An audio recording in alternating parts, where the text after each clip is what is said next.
Nuevamente buenos días. El día de hoy vamos a dar paso a la revisión de dos artículos. El primero de ellos es un artículo del New England Journal of Medicine publicado el 4 de mayo del año 2000. En este artículo, el título como tal es una comparación entre la ventilación con volúmenes tirales bajos comparado con un método tradicional que involucra la administración de volúmenes tirales más altos. Esto en el contexto de los pacientes que padecen una lesión pulmonar aguda o un síndrome de distrés respiratorio agudo. Mi nombre es Yasmira Yanet y soy médico rotante de medicina interna durante el mes de agosto en esta unidad. Como tal, no vamos a abordar los conceptos previos que mi compañero el doctor Alvarado dio el día de ayer. Sin embargo, es importante puntualizar que la tasa de mortalidad en la lesión pulmonar aguda y el síndrome de dificultad respiratoria aguda en ese momento, en el año 2000, era de aproximadamente del 40 al 50%. Conceptualizando previamente, el día de ayer se vio que esta tasa prácticamente corresponde al 31%, que es en la actualidad. No vamos a abordar como tal las definiciones de lesión pulmonar aguda y de síndrome de dificultad respiratoria aguda, debido a que estas ya fueron abordadas en la clase previa. Sin embargo, lo que nos interesa en este artículo es el enfoque tradicional que se le había dado a la ventilación mecánica.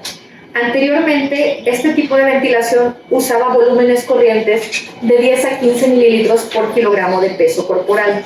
Esto basados en la premisa de que el cuerpo humano en reposo necesitaba de una ventilación de 7 a 8 mililitros por kilogramo de peso predicho en reposo.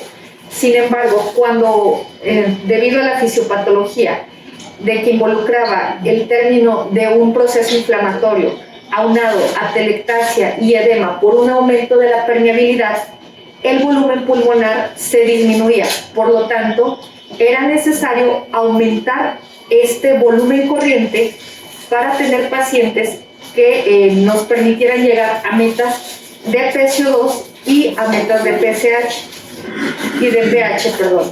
Entonces, el enfoque tradicional del año 2000 nos dice que el uso de ventilaciones corrientes a 10 a 15 mililitros por kilogramo de peso podría exacerbar o incluso perpetuar la lesión pulmonar aguda en la lesión pulmonar en pacientes que tuvieran una lesión pulmonar agudo o síndrome de dificultad respiratoria aguda, y podría aumentar el riesgo de la insuficiencia tanto a órganos como a sistemas pulmonares.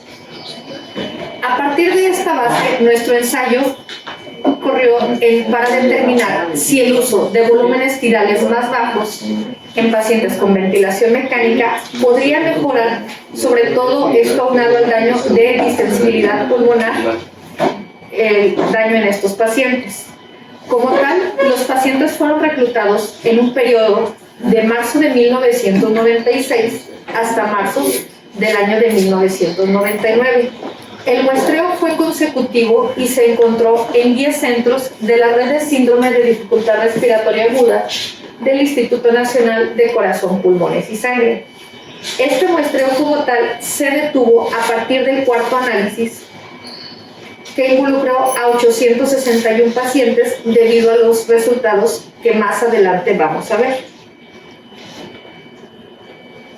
Como criterios de inclusión, todo paciente que fue sometido a ventilación mecánica invasiva era elegible para dicho tal estudio, siempre y cuando tuviera una PAFI de 300 o menos.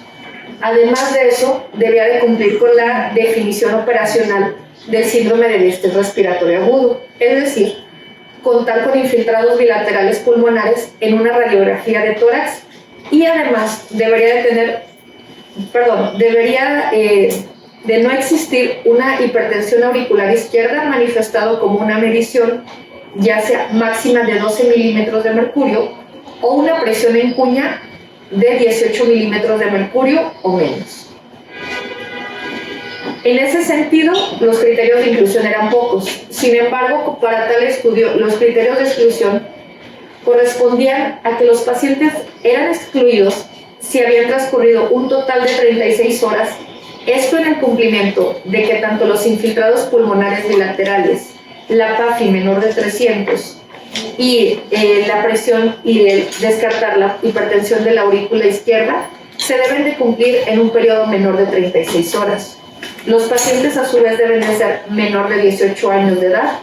Como tal, no deben de ser partícipes en otros ensayos dentro de los 3 días anteriores al estudio. No podrían estar embarazadas ni con algún padecimiento que involucrara presión intracraneal, alguna enfermedad muscular que afectara sobre todo el destete de la respiración a respiración espontánea. En cuestión de los aumentos de PCO2, la enfermedad de células falciformes o EPOC. También pacientes que tenían comprometido el cuerpo con quemaduras en más del 30% de superficie corporal total y pacientes con una tasa de mortalidad estimada a 6 meses de mayor del 50%, principalmente pacientes que se habían trasplantado de médula ósea o pulmón y pacientes con enfermedad hepática crónica. A su vez, por el tipo de modalidad de estudio en donde solamente se utilizó se usó un solo mando modulatorio, el médico tratante, si se negaba o no estaba dispuesto a realizar este tipo de estudio, también fue criterio de exclusión. Es importante destacar la metodología. A partir de esto, se dictaminaron 2 grupos de estudio. El primer grupo de estudio correspondió a los pacientes de donde de manera aleatorizada, se les asignó un módulo ventilatorio por volumen. Posteriormente, se calculó el volumen tidal, esto de acuerdo al peso predicho.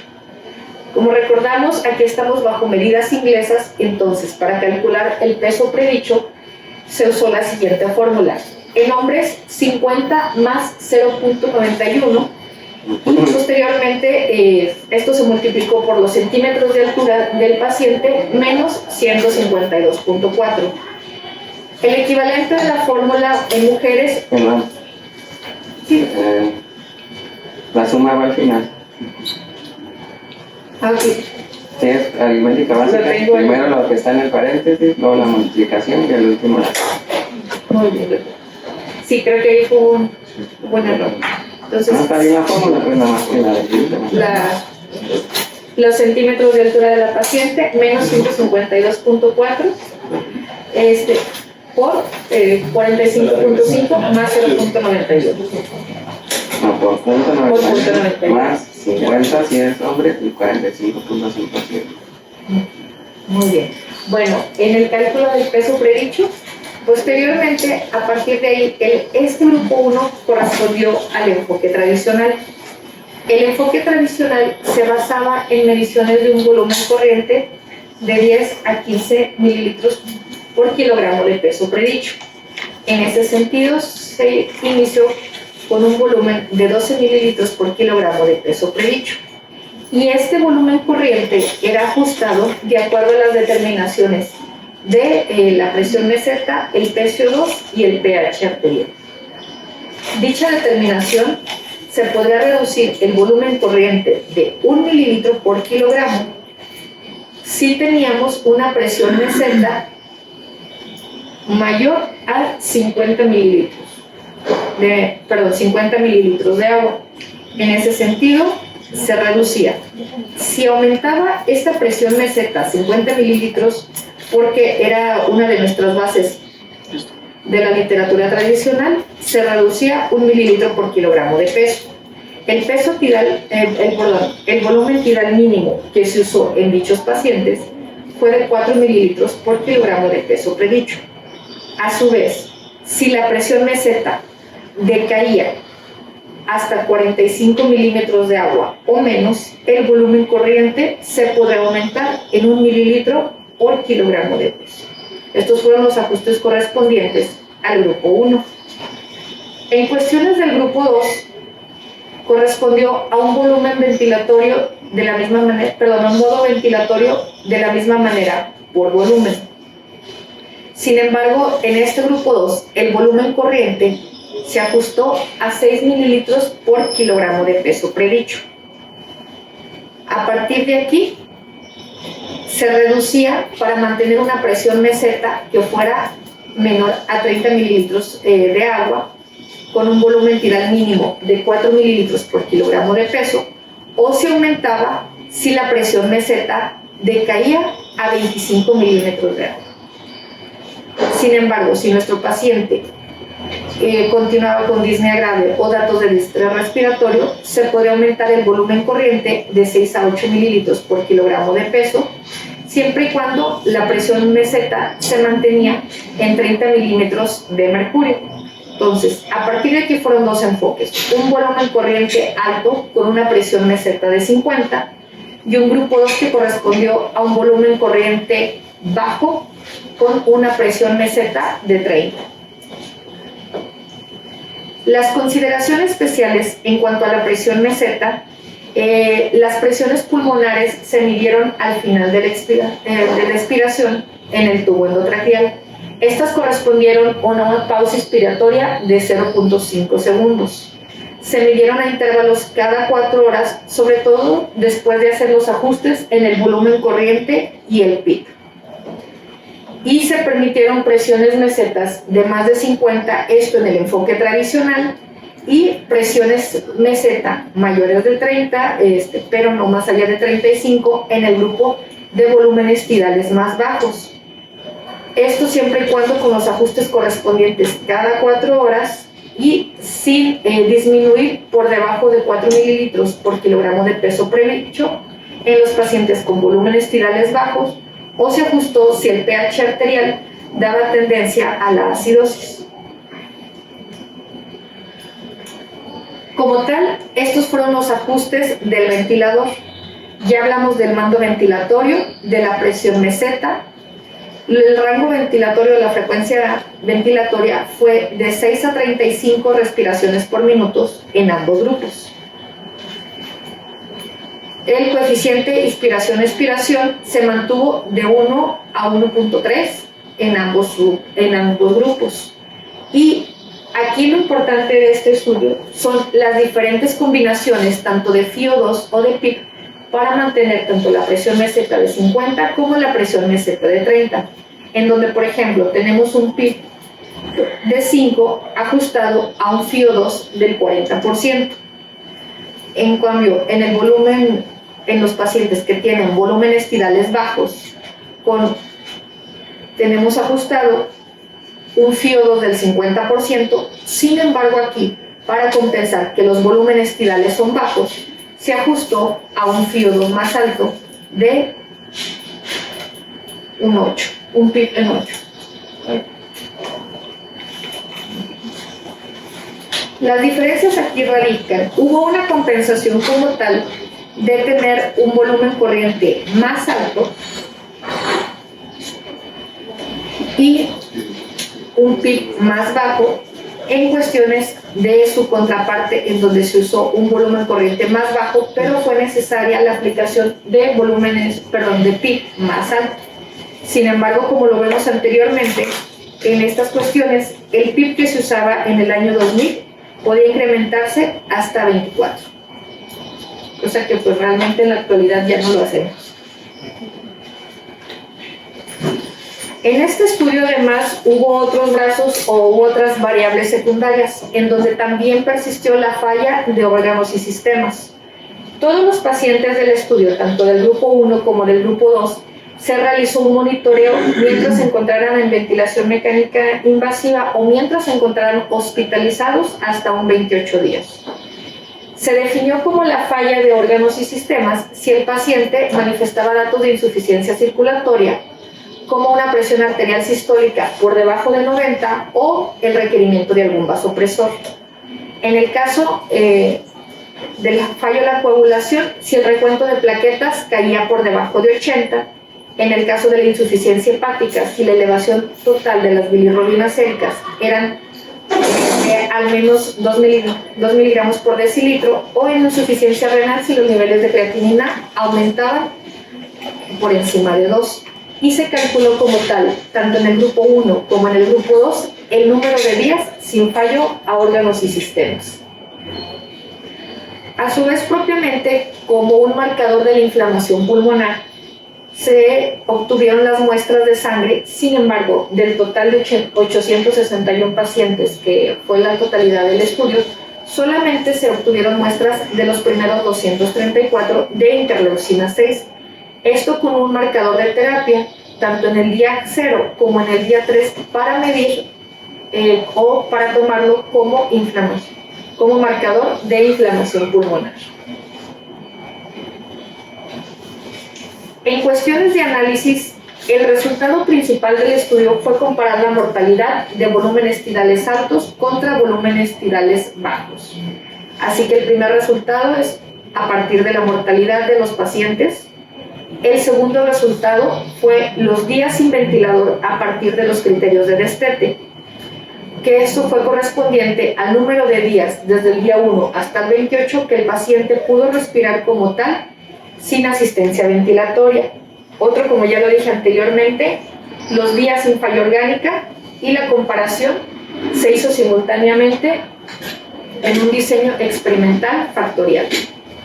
El tipo de análisis correspondió a una prueba TD-Student para la comparación de la media entre dos muestras. El análisis de covarianza, debido a que la interleucina 6 fue medida en plasma y sus niveles fueron comparados de manera logarítmica. La prueba de Wilcoxon es propiamente una prueba similar a la TD-Student, en donde vamos a comparar la media de las concentraciones de interleucina 6 en plasma al día 0 y el día 3. La incidencia acumulada nos hablaría de la mortalidad en un seguimiento inicialmente a 28 días, posteriormente a 60 y por último a 180 días, a pesar de que los pacientes ya no se encuentren hospitalizados. Y la prueba de Chi, esa se usó de manera como tal de otro brazo para la intervención medicamentosa, ya que cierto grupo de pacientes menor a 200 también estuvo bajo intervenciones de ketoconazol y liofilina.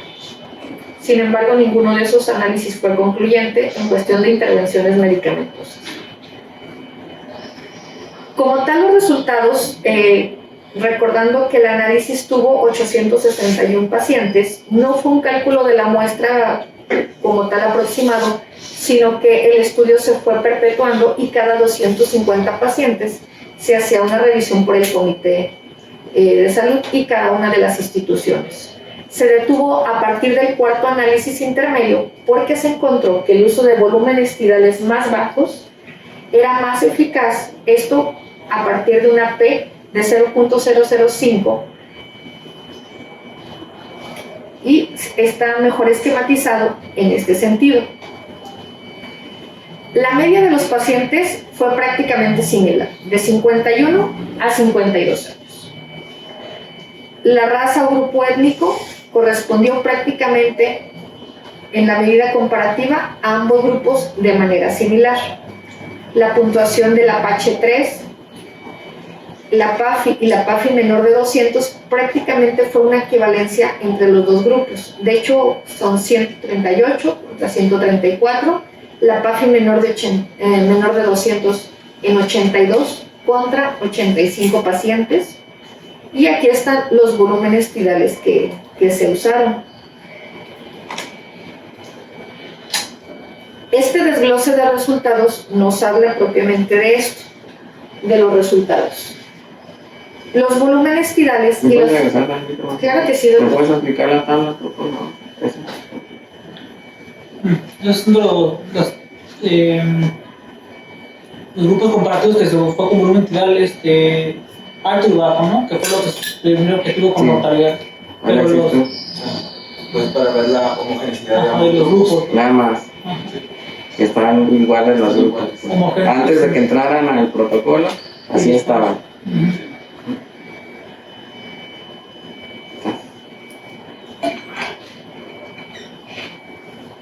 En cuestión de los resultados de dicho estudio, los volúmenes tidales y la presión meseta en el grupo 1 fueron significativamente más bajos, esto los días 1, 3 y 7, que él ha comparado con el grupo de volúmenes tidales tradicionales. Lo importante de este estudio, en donde los volúmenes corrientes medios de los días 1 a 3 fueron de 6.2 mililitros por kilogramo de peso predicho en el grupo de volúmenes tidales bajos y de 11.8 más menos 0.8 en el grupo de volúmenes tidales tradicionales. Las presiones mesetas se mantuvieron entre 25 y 33 respectivamente. Como tal, las determinaciones gasométricas se mantuvo porque dicho estudio cuidaba mucho la presión arterial, la presión parcial de oxígeno y la saturación. Así que la presión parcial de oxígeno fue similar en los dos grupos en los 3 momentos que se midió. Sin embargo, el PIB y el FIO fueron significativamente más altos y la relación entre la presión parcial de oxígeno y la fracción inspirada de oxígeno fue menor en ambos grupos. Creo que aquí traigo la tabla exactamente. Aquí está el día 1, el día 3 y el día 7. La comparación de los volúmenes tidales, presión plateo, y aquí lo importante es esto. El FIO2, cómo se estuvo ajustando y aumentando en el grupo de volúmenes tidales más bajos en cuestión del I, a su vez también del PIB, en donde tuvo que aumentar a 9.4, 9.2, a comparación del grupo de volúmenes tidales tradicionales, en donde se necesitó o se requirió mayores niveles de PIB para mantener una saturación adecuada en los pacientes. La PAFI como tal, sí fue una PAFI mucho menor en el grupo de los volúmenes tidales bajos, a comparación de los volúmenes tidales tradicionales. Y el pH arterial fue una de las metas de este estudio que prácticamente se buscó que estuviera dentro de los niveles adecuados. Los resultados como tal, el resultado principal fue la tasa de mortalidad, en donde en el grupo con volúmenes tidales tradicionales fue 39.8, comparado con un 31% en el grupo de volúmenes tidales más bajos. Esto para un intervalo de confianza del 95%. A su vez, el número de días sin ventilador fue mayor en el grupo con volúmenes tidales más bajos y el número de días sin falla orgánica también fue mayor en el grupo con volúmenes tidales más bajos. En cuanto a los niveles de interleucina 6 como marcador de inflamación pulmonar, también tuvo una tendencia a la disminución en el grupo tratado con volúmenes tidales más bajos, por lo cual la mortalidad global se redujo en un 22%, la cantidad de días sin ventilador fue mayor en el grupo de volúmenes tidales más bajos, por lo cual este estudio fue satisfactorio y comenzó la premisa para el uso de los volúmenes tidales como actualmente los realizamos. Los beneficios fueron a pesar de que se requirió mayor presión positiva al final de la expiración y mayor fracción inspirada de oxígeno. Sin embargo, como tal, este avance se vio más reflejado en los días 1 y 3 de la terapia con ventilación mecánica invasiva. Como conclusión de este estudio, el enfoque de ventilación diseñado para proteger los pulmones de un estiramiento excesivo produjo mejoras en la lesión pulmonar aguda y en el síndrome de dificultad respiratoria.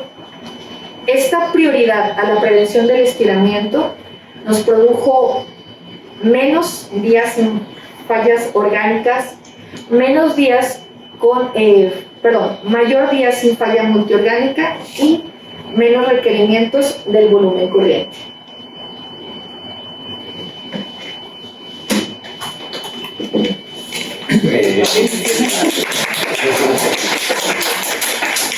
Y faltó. Así que todavía no. ¿Pero qué comentarios pueden tener sobre ese estudio? Bueno, yo quería comentar de las críticas que hay sobre el estudio.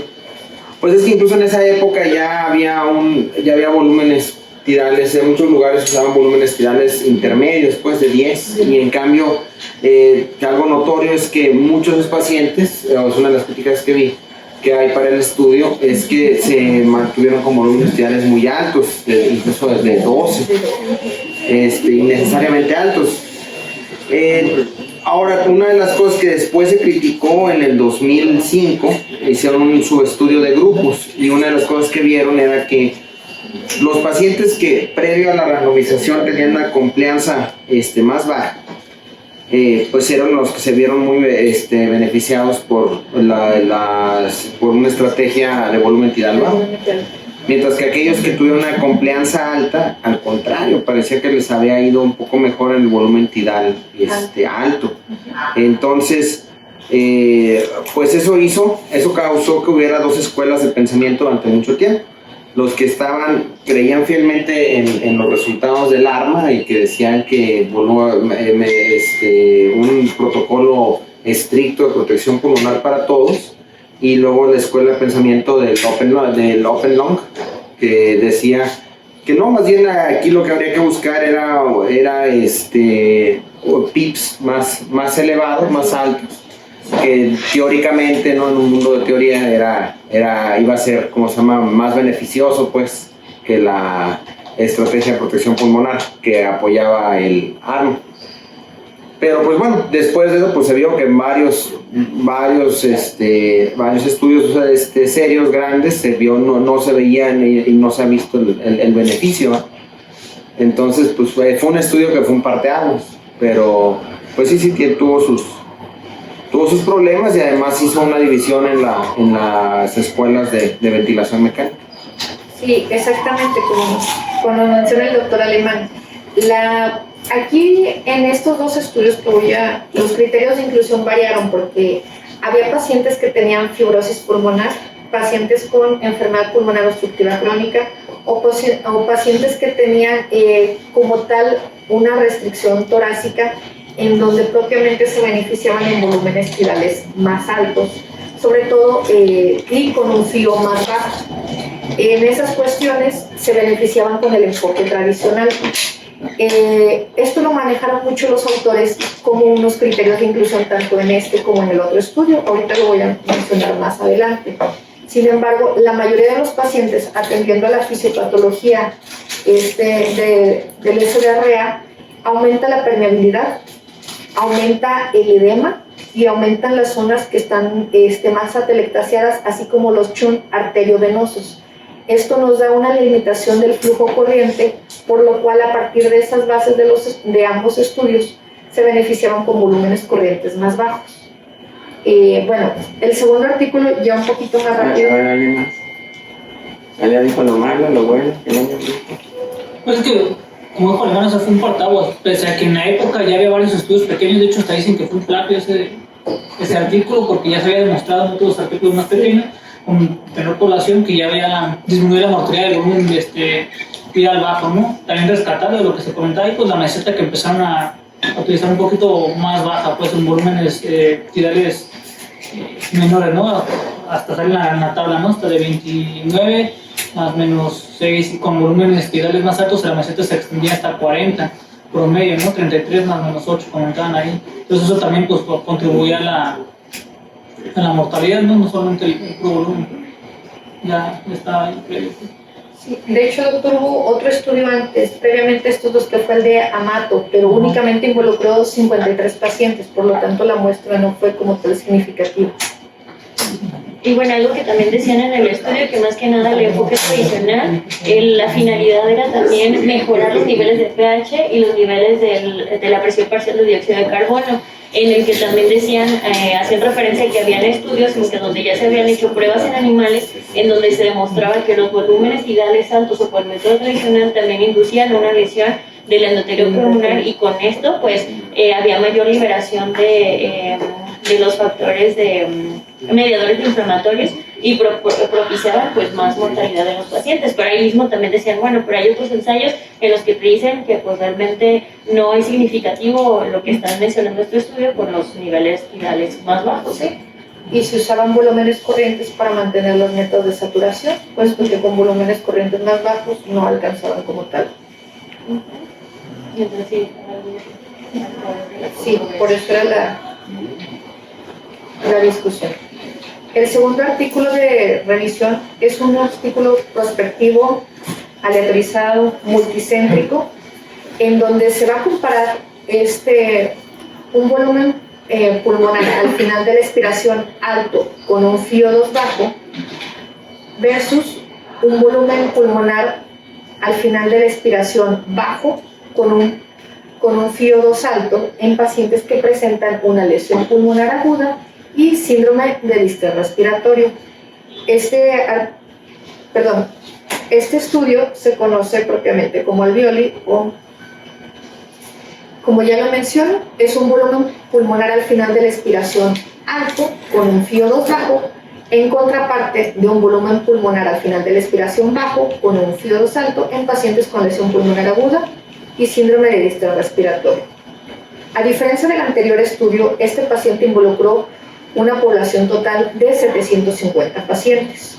Los pacientes, de la misma manera que el anterior, también se trataron durante 28 días o hasta que lograran respirar sin el apoyo de ventilación mecánica invasiva.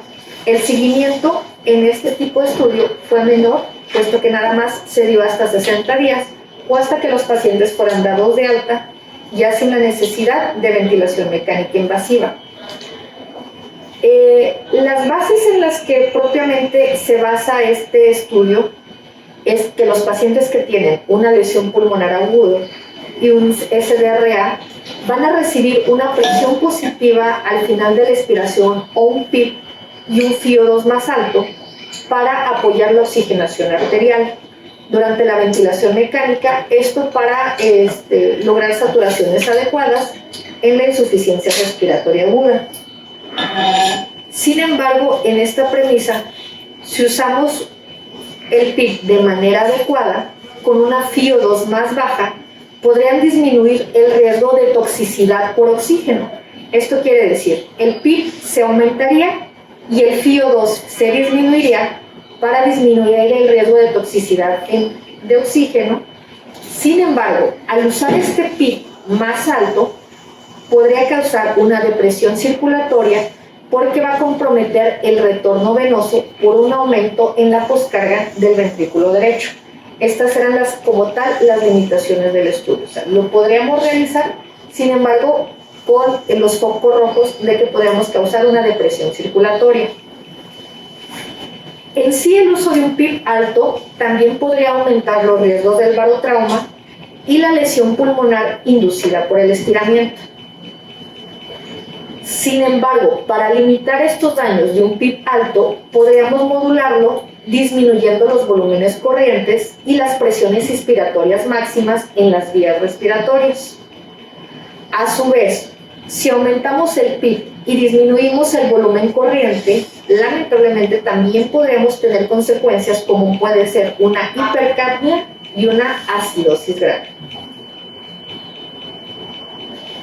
Entonces, vamos a tener dos grupos. Un grupo que tiene una mayor ventilación pulmonar al final de la expiración, alto, con un FiO2 bajo. Este grupo se va a centrar en una prioridad porque al momento de suministrar mayor volumen corriente y menor FiO2 va a permitir que podamos prevenir un colapso repetido de las vías respiratorias al mantener en mayor circulación el volumen.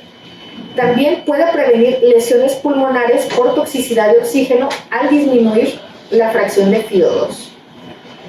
Va a tener como tal mayor riesgo de una lesión pulmonar por estiramiento por usar volúmenes pulmonares altos y como tal, al tener menor FiO2, puede alterar la PCO2 y el pH, ocasionando hipercapnia e hipoxemia. A su vez, también puede tener una depresión circulatoria, como la mencioné anteriormente. Contra otro grupo, que es una ventilación pulmonar con volúmenes inferiores, aunado a un FiO2 con niveles altos.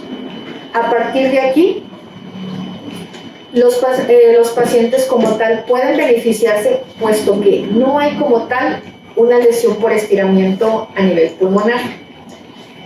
Al tener un FiO2 alto, se va a mantener un PCO2 y un pH arteriales pues prácticamente normales.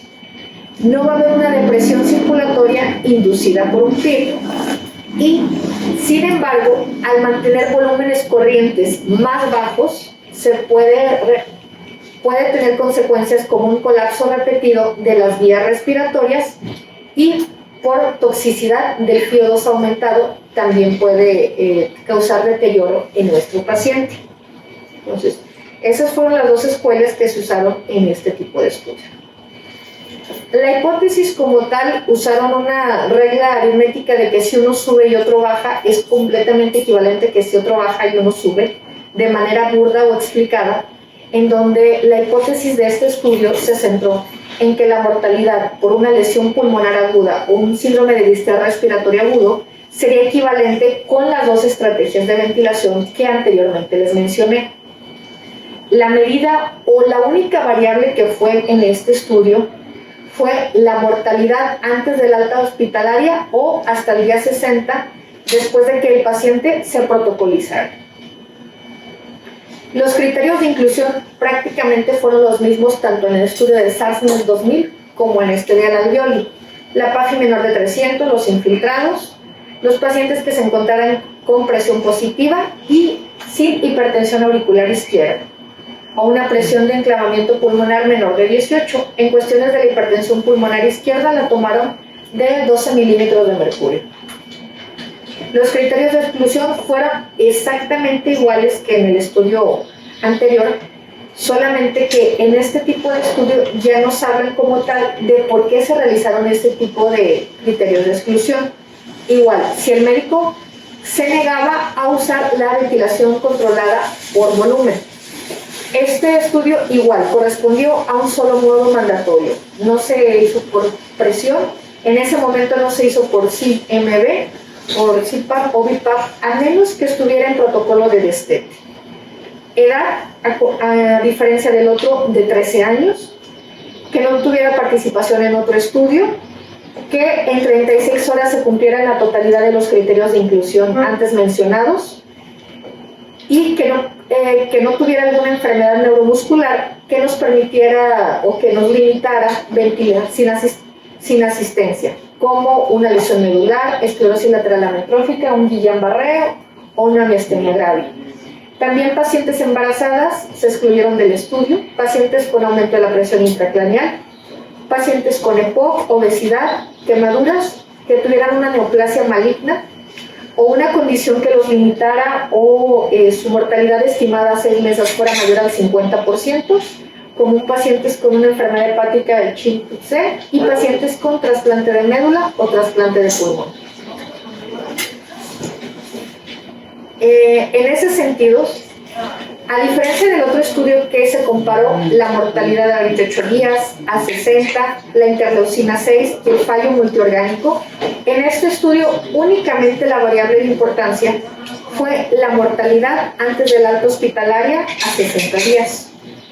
Los pacientes que lograran 48 horas con el destete de ventilador, pacientes que no hubiera la necesidad de requerir terapia intensiva, días sin insuficiencia orgánica y los pacientes sin necesidad de asistencia para pacientes con una PAFI menor de 200 antes de la aleatorización.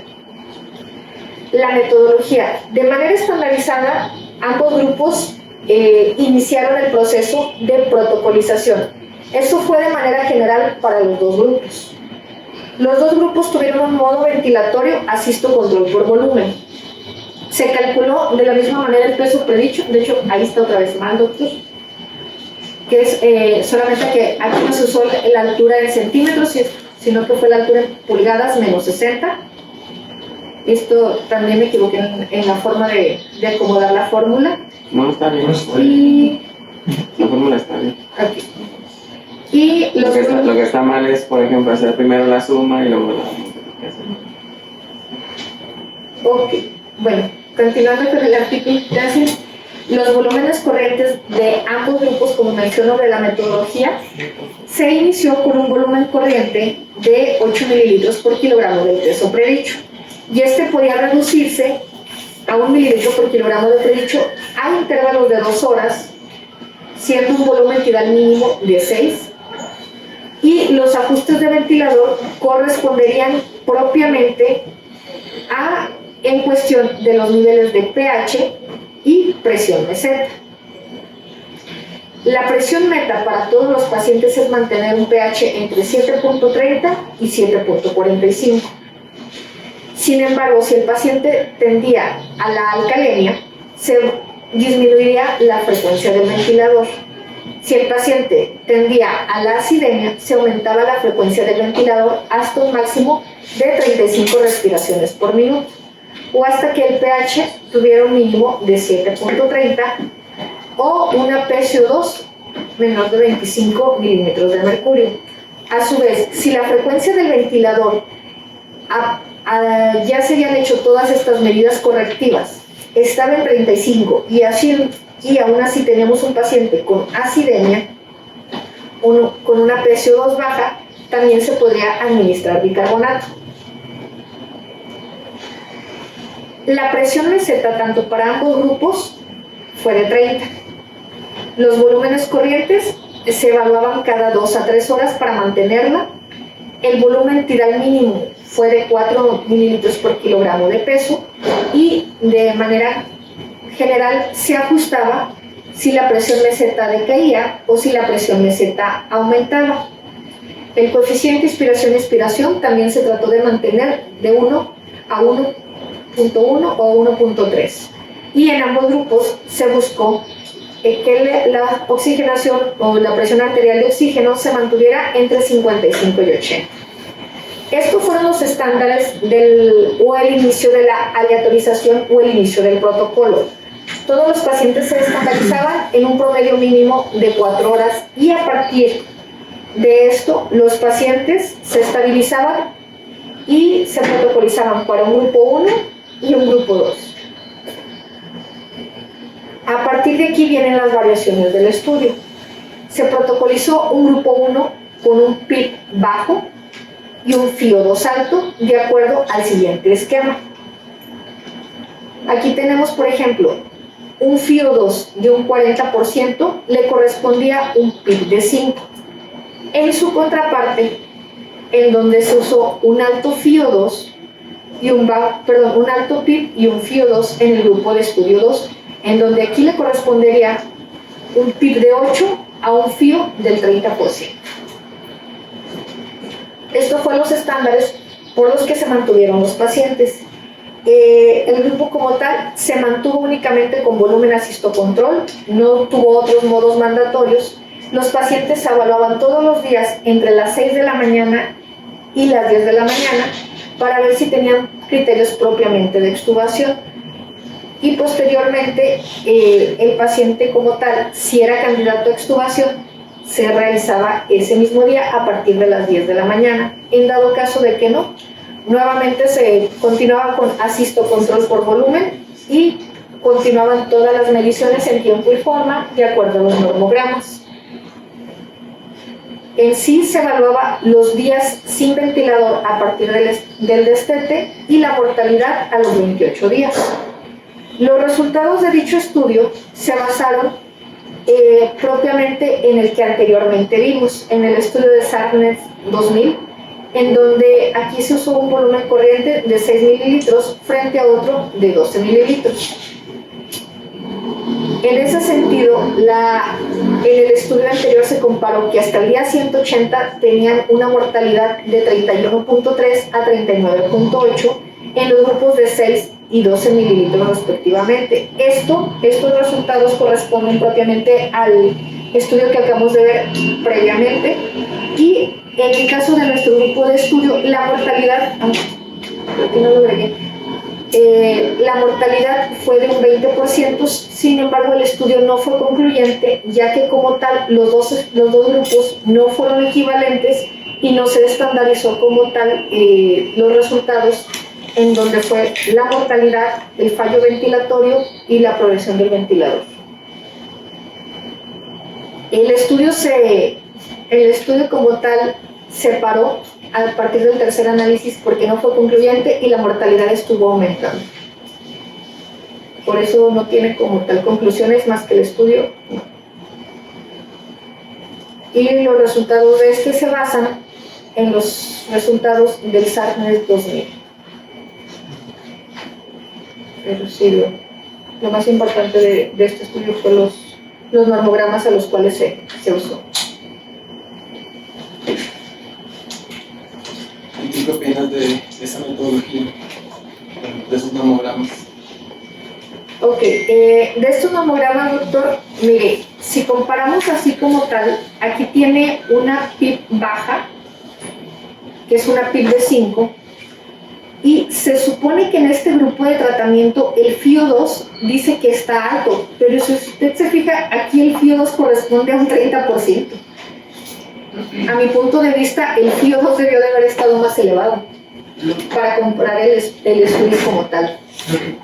Dígame, doctor. Quiero pensar que también al hacer ese intercambio bueno, de los diapositivos atrás, pensé que estaba pudiendo alterar la relación ventilación-perfusión, porque por un lado sí está bien ventilado, pero está mal perfundido. Exactamente. Y por otro lado sí está bien perfundido, pero está mal ventilado, entonces no hay una adecuada relación entre una y otra, y no se está logrando el objetivo que se quería, ¿no? En este caso, demostrar algo.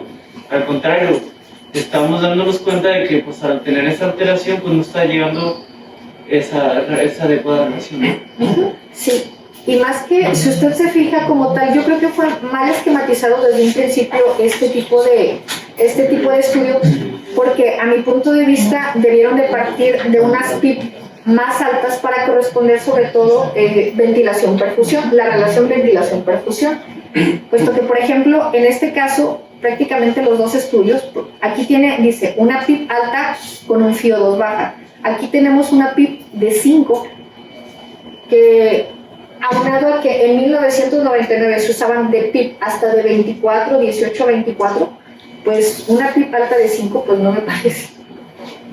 Creo que fue mal protocolizado en ese sentido. La situación ahí es que se supone que tú necesitas 30% de FIO. Entonces, si necesitas 30 de FIO, ¿por qué le vas a meter 24 de FIO? O sea, es así de simple. Pues. Es así. No es como que a todo el mundo le tenías que poner 24 y 100. ¿Sale? Por eso lo hicieron así. Por eso lo hicieron de esta manera. Bueno, con respecto al estudio previo, pues sí, es un estudio viejo, es un estudio clásico, ¿no? A partir de entonces han cambiado muchas cosas y han evolucionado muchas cosas. Básicamente lo que debemos entender es eso, igual que no sé, esos estudios clásicos como el de Rivers, ¿no? Que las cosas pues ya no se deben hacer igual, ya debemos evolucionar y únicamente entender cuál es su importancia histórica. En ese momento sirvieron para algo, sirvieron para mucho, pero ahorita ya no aporta nada nuevo. Sí, hay que tratar de mantener un volumen bajo, ¿no? Igual aquí, yo de manera personal me he tocado con varios compañeros que de repente utilizan esto para titular PIB. Si no, es que necesitamos una PIB de 14 y voy a poner 60 o 80 de FIO, ¿no? Pero lo hacen así, a rajatabla, pues. Lo que debemos entender es que si el estudio fue obtenido por futilidad, significa que no jaló. Exacto. ¿Por qué nosotros hacemos algo que es inútil? Entonces, también existe, fue una manera de hacer las cosas, sin embargo, pues, no parece que sea la mejor, no parece que sea una manera adecuada de titular el PIB, pues no nos va a aportar mucho más seguridad para el paciente y a partir de entonces, otra vez, han cambiado muchas cosas, hay muchas estrategias que nos sirven para titular PIB, que el problema es que ustedes no estuvieron el mes pasado que empezamos a hablar un poquito de esto, desde los bucles, curvas, si aumenta, disminuye la sensibilidad, las presiones esofágicas, la presión pulmonar, el ultrasonido, tacto, tolerancia. Entonces, tenemos muchas herramientas que quizás no vamos a tener en todo momento y en todo hospital, pero existen, y habría que conocerlas más allá de una tabla que me dice que lo debo de hacer así porque así va. En estudios anteriores se analizaron los subgrupos y se dieron cuenta de que existen los fenotipos de los que hablábamos, en los cuales algunos pacientes se podían beneficiar más de PIB, otros menos PIB, otros de más alto. Entonces, creo que es importante empezar a establecer si, no sé, PIB sirve o no sirve, si volumen sirve o no sirve, si frecuencia sirve o no sirve, las cositas básicas pues que nos van a llevar a estudios cada vez más complejos, pero también debe de servirnos bastante entender que se debe de individualizar todo el tratamiento que nosotros hagamos, todos, la ventilación mecánica, el aporte de PIB, y que debemos de analizar a cada paciente individual, que esto, si se fijan, pues casi hasta parece como una guía de tallas de zapatos, ¿no? Sí. Ajá, sí. ¿Cuál se queda? No, o sea, a todos les queda el 6. Ah, como que sí, no, pues llevar talla 6 a todo el hospital. Pues habrá alguno que no le quede. Es exactamente lo mismo. No le podemos dar el mismo PIB a todos los pacientes, no le podemos dar la misma presión inspirada de oxígeno a todos los pacientes, no podemos generalizar. Es lo más importante de este par de estudios, desde mi perspectiva. Que después se hizo, de este estudio se hizo el del 2004, que compararon un PIB alto con el mismo volumen vital ya sin contemplar tanto la FIO, ¿no? Y demostrando que si un PIB bajo sí tiene disminución en la mortalidad, ¿no? Que todo lo que han ido haciendo posterior para encontrar el PIB óptimo, ¿no? Para cada paciente, pues, que ese es el otro de los importantes que disminuye la mortalidad, ¿no? Igual los puntos de histórico, pues, parteados.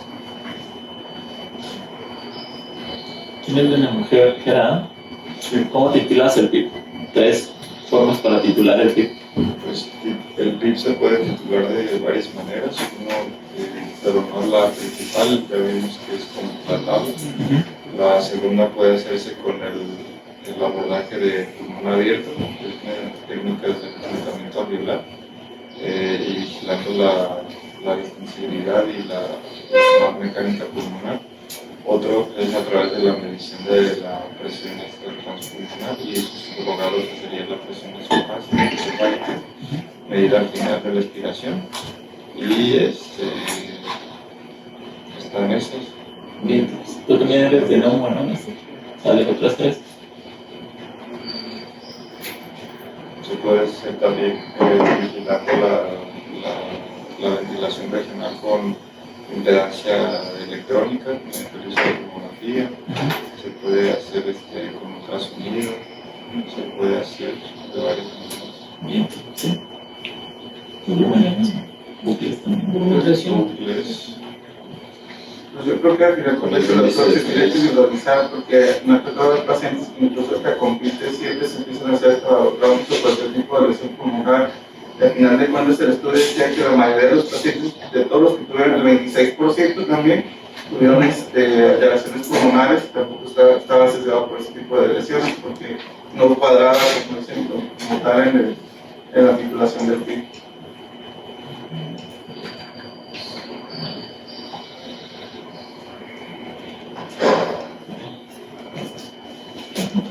Listo, gracias.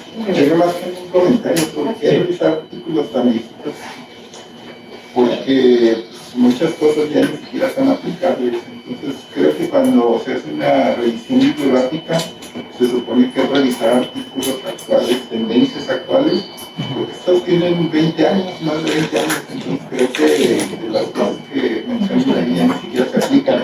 Y si dejan, bueno, lo usamos como por su metodología, tampoco, porque fueron colocadas precisamente por hacerlo. Entonces creo que estos no deberíamos ya he estado revisando estas alturas, ¿no? Creo que deberíamos de revisar bibliografía actual, tendencias actuales y ver qué es aplicable, que finalmente creo que es la función de una sesión bibliográfica, ¿no? Porque histórica, pues eso ya creo que no nos es lo que en un libro.